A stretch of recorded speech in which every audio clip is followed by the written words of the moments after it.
Bonjour tout le monde et bienvenue dans cette nouvelle analyse. Aujourd'hui, on plonge dans un sujet qui est très honnêtement fascinant, l'importance des neurosciences dans le développement personnel. Et si on disait que la croissance personnelle n'est pas qu'une simple question de volonté ou de longues phrases de motivation parfois un peu abstraites, mais plutôt de la biologie pure et dure. Oublions 2 minutes les discours culpabilisants, on va voir ensemble comment on peut littéralement neuro-hacker notre propre cerveau au quotidien pour optimiser notre vie. Alors, tout commence par ce qu'on appelle le paradigme neurologique. Imaginez simplement notre cerveau comme une immense usine chimique ultra perfectionnée. Chaque jour, la moindre étincelle électrique, le moindre stimulus dans notre système nerveux est converti en action chimique, qu'elle soit positive, négative, constructrice ou limitante. Et ce cadre invisible dicte absolument tous nos comportements et notre niveau de réussite. En fait, ça prépare le terrain physique de tout ce qu'on ressent et de tout ce qu'on accomplit au jour le jour. Bon, pour simplifier cette fameuse usine, on peut identifier 4 rouages principaux. D'abord la sérotonine, ensuite la dopamine, puis l'ocytocine et enfin la noradrénaline. Ces 4 substances, ce sont nos moteurs de base. C'est ça qui gère notre motivation, notre besoin de lien social, notre bien-être et même la gestion de la douleur. Ce qui est vraiment génial, c'est que leurs déclencheurs ne sont pas des concepts inaccessibles. On parle de choses très concrètes. L'alimentation, le sommeil, le mouvement ou juste le fait de partager un bon moment. Voici donc notre petite feuille de route pour structurer notre décryptage aujourd'hui. On va passer par 5 étapes. 1. Cerveau et développement personnel. 2. La sérotonine pour cultiver le bien-être. 3. La dopamine pour stimuler la motivation. 4. L'ocytocine pour renforcer le lien. Et 5. La noradrénaline pour déclencher l'action. En maîtrisant ces leviers, on se donne vraiment la possibilité de devenir le maître Jedi de sa propre neurologie. Première étape, cerveau et développement personnel, le fameux manuel du biohacker.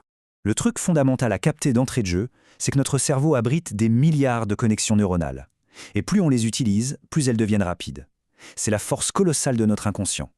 Des fonctions comme respirer ou pomper le sang, mais aussi nos valeurs profondes, nos croyances, tout ça tourne en pilote automatique.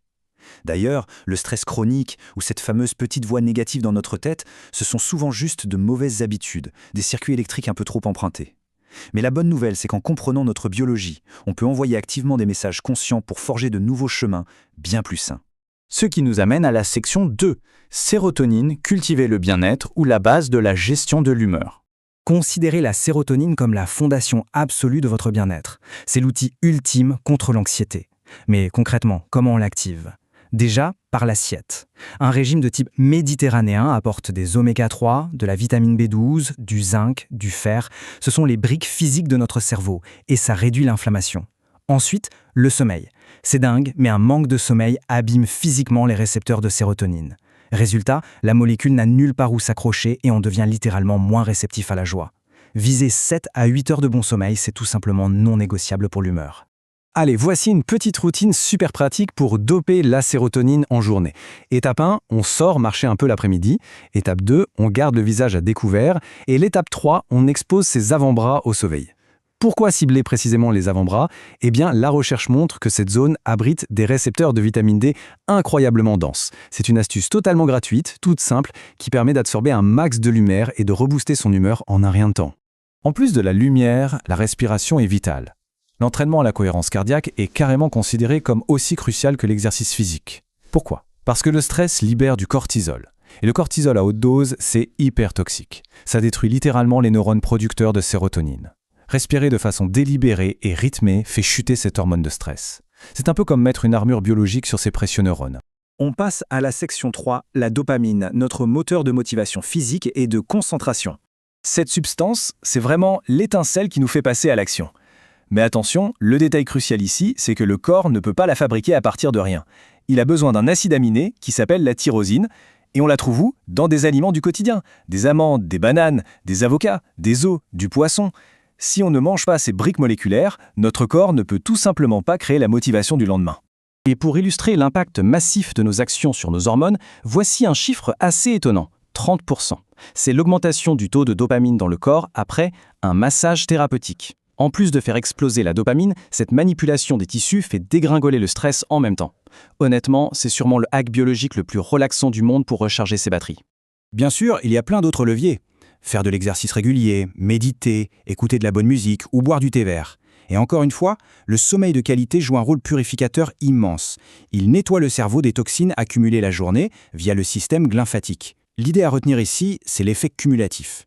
Plus on empile ces bonnes habitudes, plus on nettoie les toxines et plus on crée un environnement où de nouvelles cellules dopaminergiques peuvent naître. Résultat, une attention soutenue et durable. Continuons avec notre quatrième pilier, la section 4, l'ocytocine, l'hormone de l'amour, de l'attachement et de la sécurité. C'est elle qui calme l'anxiété sociale et assure notre survie grâce à la connexion avec les autres. Et quand on regarde comment on communique, c'est assez bluffant. 90% de notre communication repose sur l'observation du langage corporel et l'écoute du ton de la voix. Les mots prononcés, eux, ne pèsent que 10%. Notre cerveau a évolué pour scanner les visages et y chercher de la sécurité. Donc, lâcher les écrans pour vraiment regarder son interlocuteur, c'est l'étape biologique numéro 1 pour libérer cette fameuse ocytocine. Au quotidien, on a des déclencheurs tout simples. Faire un cadeau de manière désintéressée, partager un bon repas, caresser un chien, et assez surprenant, utiliser les réseaux sociaux. Oui, l'imprévisibilité et la petite récompense des notifications imitent certaines interactions sociales, ce qui provoque un pic temporaire chez quasiment tout le monde. Alors c'est sûr que c'est éphémère comparé à la vraie vie, mais ça prouve à quel point notre système d'attachement est sensible. Mais pour des effets profonds, le contact réel, c'est le roi absolu. Le chiffre à retenir ici, c'est 8. 8 câlins recommandés par jour. C'est un neuroaxe d'une puissance sous-estimée. 8 vraies étreintes vont stimuler les voies nerveuses liées aux nerfs vagues, réduire la fréquence cardiaque, faire baisser la pression artérielle et booster le système immunitaire. Le contact réconfortant, c'est littéralement de la médecine préventive. Encore plus fou, est-ce que vous saviez que sauter en parachute peut faire grimper l'ocytocine de 200%? Partager une activité modérément stressante, comme faire des montagnes russes, ça crée des liens biologiques immenses et quasi instantanés, même avec de parfaits inconnus. Face à un stress soudain, le cerveau libère de l'ocytocine comme mécanisme de survie pour rassembler les gens. C'est une vraie supercolle neurologique. On termine avec notre dernière étape, la section 5, la noradrénaline, pour déclencher l'action, l'énergie et le bonheur. La noradrénaline, c'est l'hormone de l'énergie brute, la vivacité, le bonheur d'être en mouvement. Et la science derrière ça est incroyable. L'exercice aérobie, comme courir ou nager, force le corps à produire un peptide qui s'appelle la galanine. Ce neurotransmetteur protège nos neurones et agit carrément comme un puissant antidépresseur interne. En résumé, le corps fabrique lui-même son propre remède contre la déprime juste grâce aux mouvements réguliers.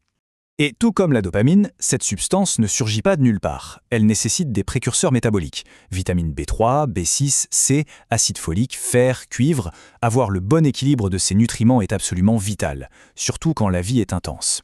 Mais petite parenthèse obligatoire, les sources sont claires là-dessus, on ne s'amuse pas à prendre des suppléments directs au hasard pour manipuler des neurochimiques aussi puissants sans avoir consulté un médecin d'abord. Ce beau voyage dans la biologie humaine nous amène à cette conclusion vraiment puissante.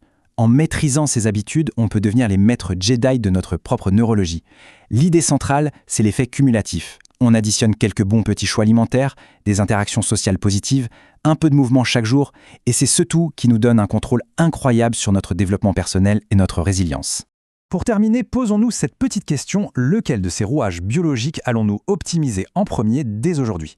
Il est grand temps d'arrêter de voir l'évolution personnelle uniquement comme une affaire de volonté mentale et de commencer activement à hacker notre propre biologie. Merci d'avoir suivi cette analyse avec nous, on espère que ça vous a plu et à très bientôt pour un nouveau décryptage.